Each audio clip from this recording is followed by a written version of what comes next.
Donald Trump और Benjamin Netanyahu को शायद इस बात का अंदाजा भी नहीं रहा होगा कि उनके ऊपर इतना बड़ा हमला पलटवार ईरान कर सकता है। बीते 24 घंटे में हुए हमलों ने रिकॉर्ड्स तो तोड़ ही दिए हैं और यह भी दिखा दिया कि ईरान पलटवार करना भी जानता है और ईरान का पलटवार क्या इजराइल सह पाएगा, यह भी अब एक सवाल बना हुआ है। नमस्कार, मैं हूं आशीष त्रिपाठी आपके साथ। मेरे साथ है मयंक, मेरे सहयोगी मयंक। चूंकि बीते 24 घंटे बहुत क्रूशियल रहे और ईरान का जो पलटवार है वो ये दिखा रहा है कि उसे शायद अब इजराइल को जवाब देने के लिए कोई दूसरी रणनीति बनानी होगी। देखिए, ऐसा है जो आपने कहा कि पिछले 24 घंटे में ईरान ने अब तक का इतिहास का सबसे बड़ा अटैक किया है इजराइल के ऊपर।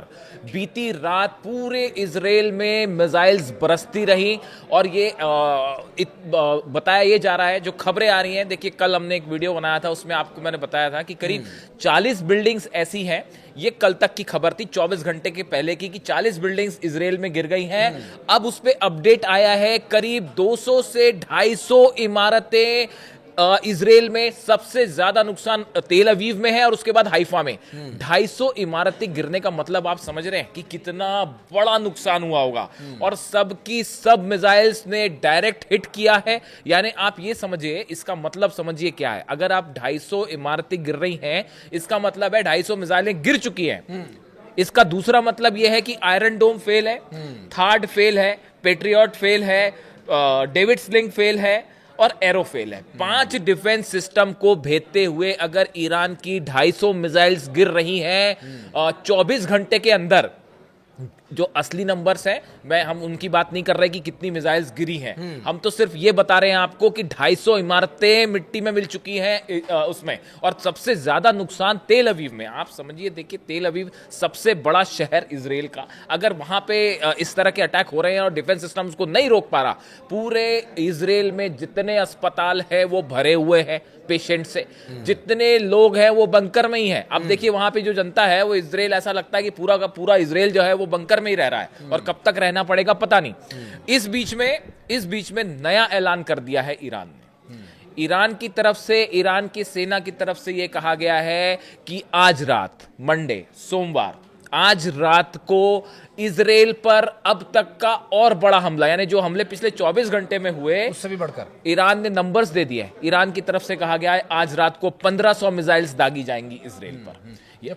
जबकि इंटरसेप्टर्स और कितनी मिसाइलों को डिफेंस, जिन पांच डिफेंस सिस्टम का आपने नाम लिया, इनके तो बड़े बड़े दावे किए जाते थे अमेरिका की तरफ से, इजराइल की तरफ से, कि ये तो ऐसा है कि अगर पूरी दुनिया भी एक तरफ हमला करने को लग जाएगी तो भी इनसे पार नहीं पा सकेगी। आपको जो आप कह रहे हैं आशीष, मैं आपको बताता हूं एक एक्सक्लूसिव खुलासा।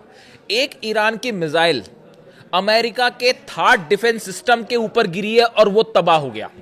मैं बात कर रहा हूं दोहा में जो डिफेंस सिस्टम लगा हुआ था अमेरिका का, 3rd जो सिस्टम लगा हुआ था, उस 3rd मिसाइल डिफेंस सिस्टम के ऊपर मिसाइल गिरी है ईरान की। यानी आप सोचिए कहां का डिफेंस सिस्टम, और क्या, जब आपका डिफेंस सिस्टम ही तबाह हो जा रहा है तो फिर आप बाकी की बात छोड़ दीजिए। आप देखिए, पिछले 24 घंटे में दुबई धुआं हो चुका है। किसी को उम्मीद नहीं थी, दुबई को भी उम्मीद नहीं थी कि वहां पे हमारे एयरपोर्ट पर जो है वो दनादन मिसाइल्स बरस रही हैं। कल तक ड्रोन गिर रहे थे, अब मिसाइल्स भी गिर रही हैं।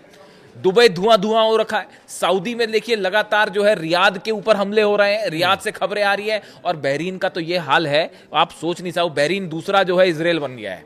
वहां पे जो अमेरिका का नेवल बेस था, फ्लैट हो चुका है, तबाह हो चुका है पूरा। जो अमेरिका का एयर बेस था उस पर सीधे ड्रोन्स गिरे हैं, जबरदस्त तबाही, और इनकी तस्वीरें भी अब सामने आने लग गई। ये हाल है बहरीन का। और ये जो आप बात कह रहे हैं, क्या ये सिर्फ अकेले की ईरान की शक्ति है या फिर ये हमास, हिजबुल्ला और हूतियों के सपोर्ट मिलने के बाद हो रहा है? ये एक अच्छा सवाल पूछा आपने कि इसमें आप, अगर हम डिफरेंशिएट करें तो आप इस बात को समझें कि इस समय ईरान मूल रूप से अकेला जंग कर रहा है। अकेला जंग कर रहा है। किसी का, देखिए, रूस से जैसी मदद, जितनी मदद मिली नहीं मिली, चीन से जो मिलनी थी मिली नहीं मिली, लेकिन हकीकत यह है कि आज दुनिया के 11 मुल्क एक तरफ खड़े हैं, इजराइल और अमेरिका, और साथ में अब तो यूरोप भी जो है ज्वाइन करने वाला है। जो खबरें आपने देखी होगी कि फ्रांस, जर्मनी और ब्रिटेन भी, ब्रिटेन ने तो हमले, जो फाइटर जेट उसके शामिल है। अब यूरोप भी आने वाला है और ये जो 7-8 अरेबियन कंट्रीज हैं ये तो शामिल हैं ही हैं। तो आप समझिए 11 मुल्क एक तरफ हैं और अकेला ईरान पिछले 24 घंटे से धुआं धुआं किए हुए हैं इन देशों को। और तस्वीरें सामने, कुछ बोलने की जरूरत नहीं है हमको, आप खुद ही देख रहे हैं। कुवैत में जो अमेरिका का एयर बेस है वो उसको उड़ा दिया गया, उसके ऊपर सीधा मिसाइल गिरी है। जो कुवैत में एयर बेस है अमेरिका का वो तबाह है। इराक में अमेरिकन अच्छा, गुस्सा भी बड़ा भयंकर देखा जा रहा है। अमेरिका का जो कॉन्सुलेट है कुवैत इराक में, उसके ऊपर हमला हो गया है। बगदाद में जो कॉन्सुलेट है इनका, एम्बेसी के लोग थे वहां पे, उस पर हमला कर दिया गया, उसको आग लगा दी गई। पाकिस्तान में आपने हाल देख ही लिया, कल कराची में, इस्लामाबाद में जितने अमेरिकन काउंसुलेट है सब में जो है आग जनी हुई है, सब में जबरदस्त हिंसा देखी जा रही है। बहरीन में जो है वो सीधी आमने सामने की फायरिंग हो रही है। वहां पे देखिए, ये इसकी बड़ी वजह है अली खामने साहब जो हैं, इनके सुप्रीम लीडर जो ईरान के, इनकी जो शहादत है, इन पर हमला करना, इनकी मौत, ये एक ऐसी चीज़ है जिसने इस पूरे मिडिल ईस्ट में हालात को हमेशा के लिए बदल के रख दिया है। अब आप देखिए, ये जंग अगर रुक भी जाएगी, जो एक्सपर्ट्स बता रहे हैं कि ये जंग अगर रुक भी गई, उसके बाद भी पहली बात तो ये जंग रुकेगी नहीं, यही अपने आप में सवाल है। ईरान ने एक ऑल आउट वॉर का अनाउंसमेंट कर दिया है। अली लारीजानी साहब का बयान आया है, जो अब सब कुछ कमान उनके हाथ में है और वो पूरी जंग का कहाँ क्या हमले होंगे वो सब कुछ अली लारीजानी खुद देख रहे हैं। जैसा कि सुप्रीम लीडर खुद तय करके गए थे कि मेरे बाद जो है जंग की पूरे हालात संभालेंगे अली लारीजानी, उनकी तरफ से साफ कह दिया गया है हम अमेरिका से कोई बात नहीं करेंगे। बात नंबर 1। दूसरा, ये आखिरी जंग का एक अनाउंसमेंट हो चुका है कि अब जो है इसमें पीछे नहीं हटा जाएगा। जो जमकरण मॉस्क है, जमकरण मस्जिद है जी, उसके ऊपर लाल झंडा फहरा दिया गया है। इसका मतलब होता है ऑल आउट वॉर। अब चाहे जो हो, हारे जीते जो हो, अब एक ऑल आउट वॉर होगा, यानी जंग रुकती नहीं दिख रही है। और हालात ये हैं कि पूरी मिडिल ईस्ट की इकोनॉमी, अमेरिका की इकोनॉमी, हाहाकार मचा हुआ है पूरे दुनिया के बिजनेसमैन में। आप देख रहे हैं मिडिल ईस्ट में एक जहाज नहीं उड़ पा रहा, कब कहां से मिसाइल आके गिर जाए कुछ पता नहीं। तेल रुक चुका है, हॉर्मूज की खाड़ी जो है वो जाम फ्रीज कर दी गई है, वहां से एक जहाज नहीं गुजर रहा। 20% तेल गुजरता है वहां से दुनिया का। इसके क्या नतीजे होंगे? अमेरिका से दबाव पड़ रहा है ट्रंप पे कि कैसे भी करके इसको रुकाइए, हमले रोकिए। तुर्की के विदेश मंत्री जो हैं वो रोकने में जुट गए हैं, पूरे अरेबियन देश जो है वो बात करना। ईरान ने कहा हम किसी से बात नहीं करेंगे, आपने लिमिट पार कर दी, सुप्रीम लीडर को आपने निशाना बनाया, अब उसका परिणाम देखिए क्या होगा। और ये जो सबसे बड़ी चीज़ है, देखिए ये एक ऐसा फैसला हो गया जो इतिहास का में इससे बड़ी गलती और भूल कुछ नहीं हो सकती थी। पूरे दुनिया में ना सिर्फ शिया, अच्छा एक बड़ी गौर करने वाली बात बताऊं मैं आपको आशीष, कि ये जो गुस्सा है ना, ये ऐसा नहीं है कि सिर्फ शिया कम्युनिटी पे है। मेरे कई अपने लोग जो जानकार हैं, उनका फ़ोन जो सऊदी से आया, फ़ोन यूएई से फ़ोन आया, जो जानकार लोग हैं वो ये सब बता रहे हैं कि जो सुन्नी कम्युनिटी के लोग हैं, हर शख्स के मन में ये गुस्सा है कि सुप्रीम लीडर को निशाना क्यों बनाया गया। देखिए वो शिया सुन्नी वाला विवाद जो है वो कहीं पीछे छूट गया।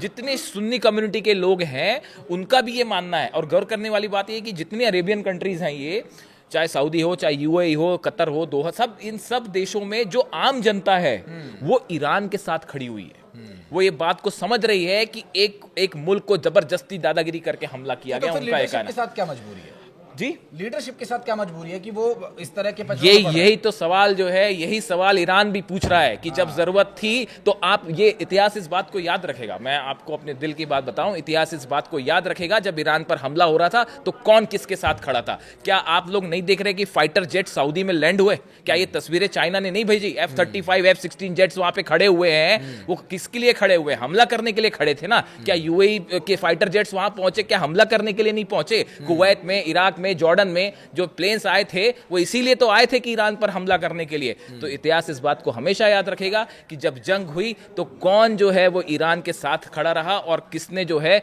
वो मदद की। तो यही बात कही जा रही है कि जो लीडरशिप है वो अमेरिका के साथ हो भले, लेकिन हकीकत यह है कि जो आम जनता है वो अब भी ईरान के साथ खड़ी नहीं। तो जाहिर है, देखिए लीडरशिप को अवाम की सुननी होगी या अवाम के उनके मन के विचारों को, उनके देश की जरूरत क्या है उस बारे में एक बैलेंस करना भी बहुत जरूरी है। लेकिन वो बैलेंस अब बिगड़ चुका है। जिस तरह से मयंक ने कहा कि वो गलती, वो इतिहास में एक बहुत बड़ा एक लूप आ गया है। भूल अब हालांकि सुधारने वाली योग्य भूल नहीं है, लेकिन फिर भी मध्यस्थता के प्रयास, यूएन महासभा की एक बैठक हुई है और अभी मुझे लग रहा है कि इसके बाद एक दो बैठकें और भी होने वाली हैं? देखिए ऐसा है कि यूनाइटेड नेशंस की तरफ से भी कोशिश हो रही है, तुर्की की तरफ से मैंने आपको बताया कोशिश हो रही है, सऊदी की तरफ से कोशिश हो रही है, लेकिन अब ईरान, देखिए अगर बात सिर्फ जंग तक होती तो ईरान तो शुरू से बातचीत करने को तैयार था।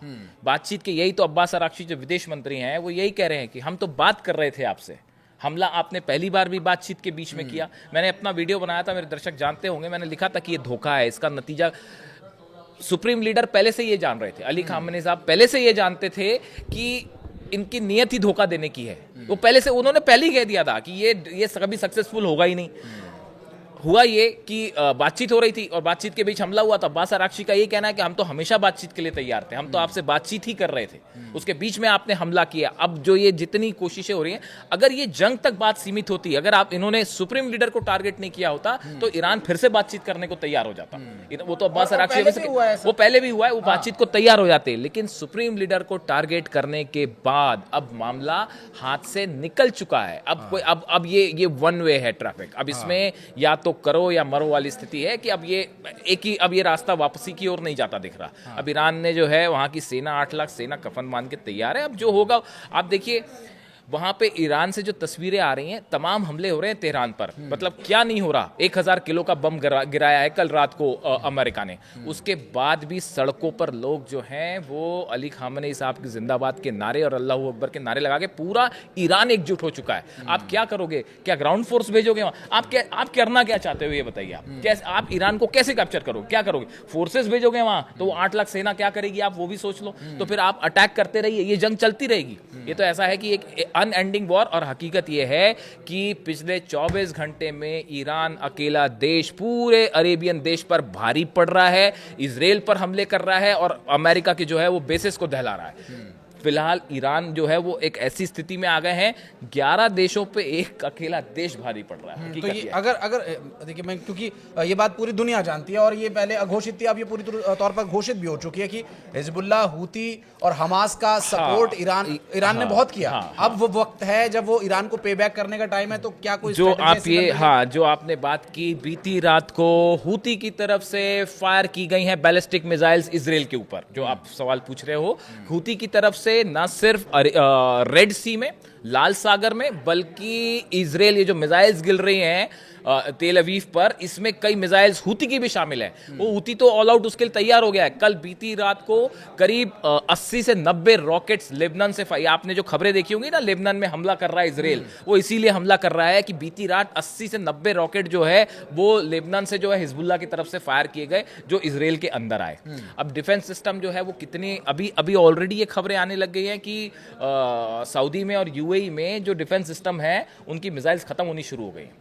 एक ईरान की मिसाइल को इंगेज करने में 25 से 30 जो है वो डिफेंस मिसाइल्स का इस्तेमाल करना पड़ रहा है, तब जाके कहीं एक मिसाइल या एक ड्रोन रुक पा रहा है। अब आप देखिए, एक साथ अगर जो है वो चल पड़े 150 ड्रोन, 100 ड्रोन चल पड़े तो रोकना मुश्किल हो जाए। और जैसा कि आपने लास्ट वीडियो में कहा भी था कि ईरान की तरफ से जारी किया गया मिसाइलों का ये जखीरा तो अभी सिर्फ एक ट्रेलर है, पूरी फिल्म अभी बाकी है। बिल्कुल, ये एक अच्छी खासी लंबी फिल्म है। और देखिए, कहा यह जा रहा है कि जो ईरान की तरफ से बयान है कि आज की रात भारी पड़ने वाली है इजराइल के ऊपर, और नंबर्स भी दिए हैं कि 1500 मिसाइल्स एक साथ फायर की जाएंगी। इंतजार कीजिए आज रात का। और एक अभी ट्रम्प का बयान आया था कि कुवैत में जो उनका F-15 जो गिरा, उसकी कहानी क्या है? देखिए, ऐसा है कि जो जानकारी आई, कुवैत का लेटेस्ट जो बयान आया है वो आया है कि एक नहीं कई प्लेन्स गिर गए, फाइटर जेट। एक नहीं गिरा, कई फाइटर जेट गिर गए। बात नंबर 1। बात नंबर 2, शाहिद 136 ड्रोन था, एक साथ कई ड्रोन्स फायर किए गए थे।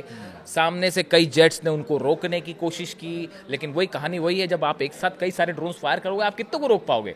तो उसने कुछ ड्रोन्स को उड़ाया, लेकिन एक ड्रोन ने, शाहिद 136 ड्रोन ने F-15 को लॉक किया टारगेट पे, और वो जो है हिट हो गई मिसाइल, और वो F-35 गिर गया। उसकी तस्वीरें वायरल हैं, वो गिरते हुए दिख रहा है, उसमें से पायलट ने खुद को बाहर थ्रो आउट किया और वो प्लेन गिर गया। अब ये प्लेन गिरना एक मॉरल भयंकर बूस्टअप हो गया है, और इसको लेकर जो है एक नया जोश पैदा हो गया ईरान की सेना में कि हमने जो है अपने ड्रोन से फाइटर जेट गिरा दिया। ये तो पहली बार, हमने इतिहास में पहली बार सुना होगा कि ड्रोन ने जो है वो अमेरिकी फाइटर जेट। ये बात हम उम्मीद जरूर कर रहे हैं कि आगे शांति स्थापित हो, लेकिन शांति स्थापना की अब गुंजाइश यहाँ पर नजर नहीं आती है। और इस युद्ध से जुड़ी हुई हर परिस्थिति और हर संभावनाओं के बारे में बात करने के लिए एक और वीडियो हम लेकर आएंगे। लेकिन अगर आप कुछ कहना चाहें तो कमेंट सेक्शन के दरवाजे आपके लिए हमेशा खुले हैं। वीडियो को यहाँ तक देखने के लिए आपका बहुत बहुत धन्यवाद। बहुत बहुत धन्यवाद बैंक, आपका हमारे साथ। Thank you so much.